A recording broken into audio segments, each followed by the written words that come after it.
Hi guys, welcome back to my channel.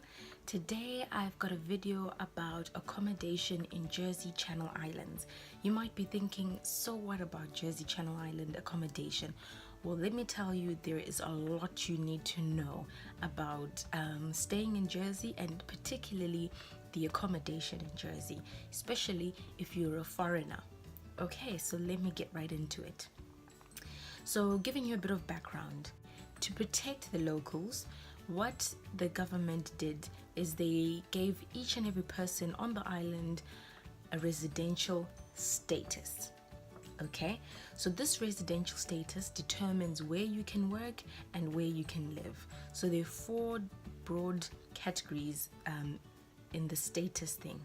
So you've got entitled, licensed, entitled for work, and you've got registered. So those are the four.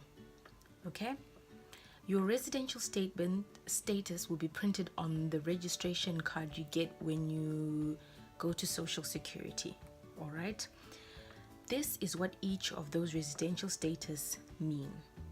Entitled, it means you have lived in Jersey for 10 years and you can sell or lease any property and you can work anywhere. You can work anywhere.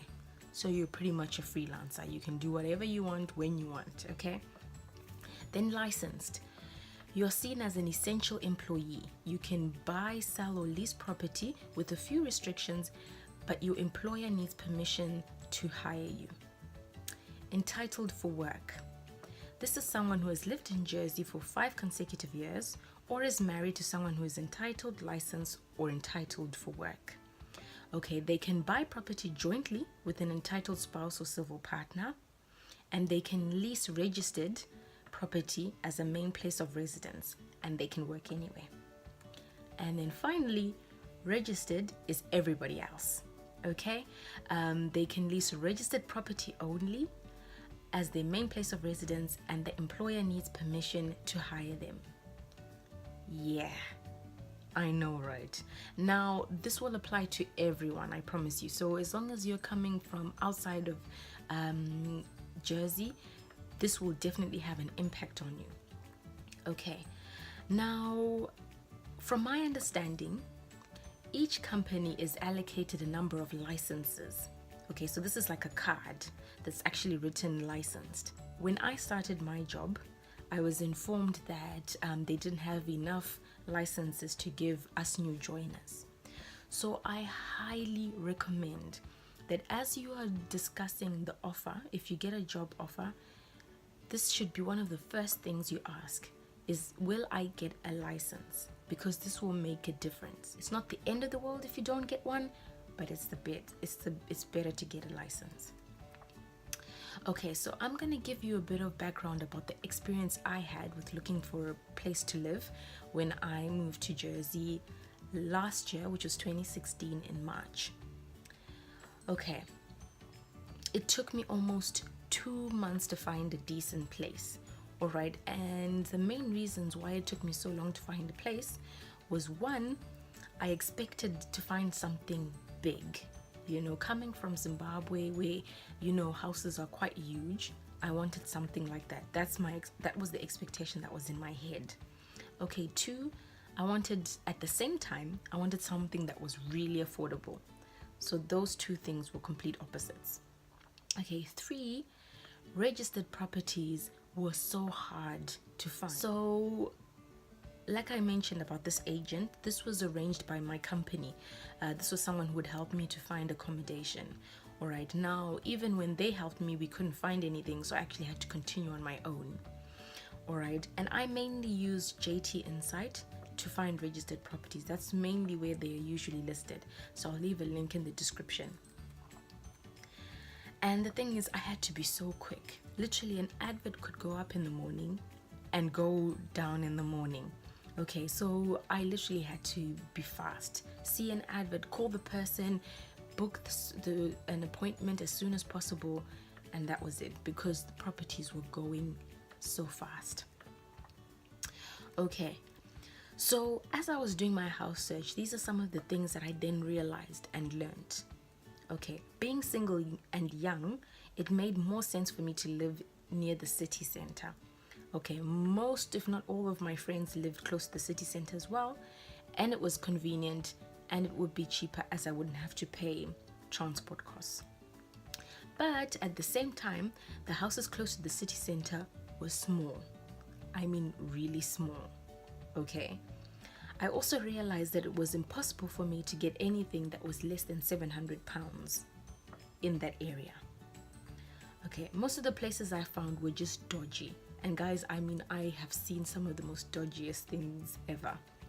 Okay, and this was, be it because it was just dirty or old looking, or it could have just been because the walking distance to the office was too far, or it was a studio apartment which I didn't want, or it didn't have laundry facilities at the actual apartment. So these were all factors that just made finding property hard. Okay, so when I eventually found a place, I knew straight away that I wanted it. Okay, now to give you some more information about the property that I found, the disadvantages were: A, I had to share a washing machine with the people in that apartment. There were 5 apartments in the place, so I had to share the washing machine. So that obviously meant that if someone's washing was in there, I'd have to wait until it was done.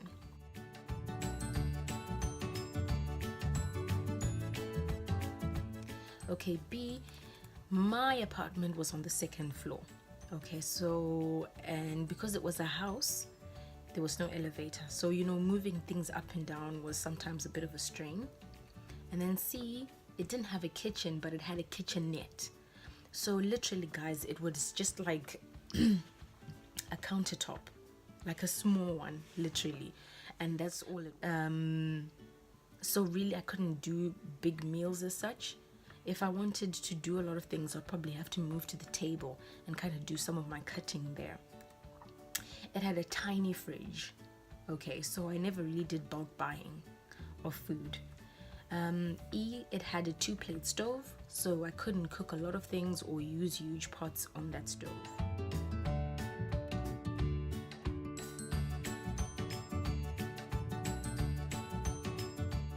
And then D, the network in that particular area wasn't that good. It was fair, but it wasn't great. And then finally, it had a small bathroom, so I could literally stretch my hands from one, you know, from one wall and touch the other side of the room.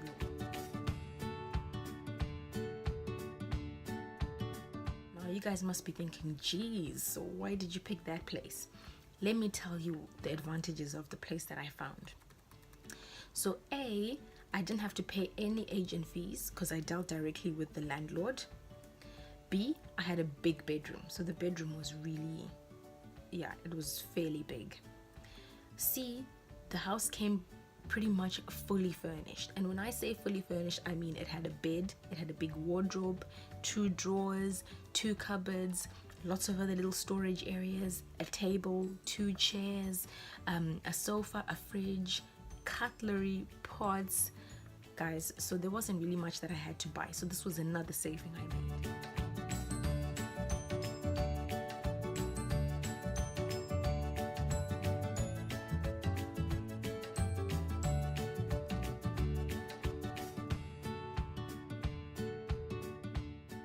D, I paid a deposit of 500 and the rent was 736, okay, which included bills, which was pretty awesome as well. I only had to pay for Wi-Fi on the side, which was about £26 with a provider named HomeNet. That was the Wi-Fi provider. Okay, E, I could hardly hear the neighbors. Now why I mention this is because I did have a couple of friends who also lived in apartments who could easily hear their neighbors. This could have been just due to thin walls or a thin, you know, flooring or whatever, but I never had problems with that. F, it looked recently refurbished, and this is the one thing that really caught my attention. Because of all the other old and rundown places I saw, this one was just really pretty, and it had this like purple theme going on, which was really nice. Another thing also is all I had to do was sign a 1-page agreement, okay, and I didn't really have any issues with the landlord. And the reason why I say this is because sometimes when you deal with the landlord, with an agent, they sometimes even charge things like a fee for writing up the lease or a fee for renewing the lease. So I never had any of that. Okay, H, it was a one bed instead of a studio. Okay, with a reasonably sized lounge. So this did make a difference because I saw quite a number of studio apartments, but I didn't really want a studio, so I was glad that I actually got a one bed place. It was a few steps from the convenience store and from the bus stop, which would take me to the airport and take me to the city center. So really I was in like a hot spot, if I can call it that. J, even though it was by the road, I didn't really have any problems with noise. So if I was sitting in my lounge, I could hear cars here and there, but because Jersey is generally quiet, it was never really anything that bothered me. And when I would be in my room, it would be quiet. Okay, and then finally, it was close enough to walk to my office and far enough for me to get in a bit of exercise. So this was my experience with the properties that I lived in.